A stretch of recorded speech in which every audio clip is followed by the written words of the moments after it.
சமீபத்தில் ஒன்றிய அரசு பட்ஜெட் தாக்கல் பண்ணாங்க.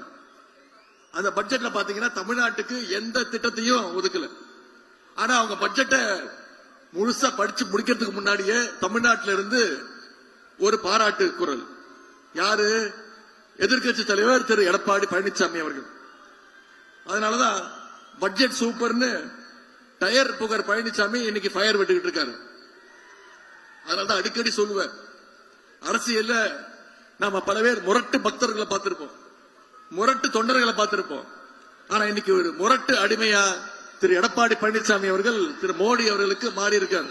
நான் எடப்பாடி பழனிசாமி முரட்டு அடிமையா? யாரு? பாரதிய ஜனதாக்கள் முரட்டு அடிமையா? முரட்டு அடிமைன்னு எங்காச்சும் கண்டிருக்கிறீங்களா? புதுசா கண்டுபிடிச்சிருக்காரு. அவருக்கு டாக்டர் பட்டம் கொடுத்துடலாம், உதயநிதிக்கு டாக்டர் பட்டம் கொடுத்துடலாம். உதயநிதி ஸ்டாலின் அவர்களே, நீங்க சிந்திச்சு பாருங்க.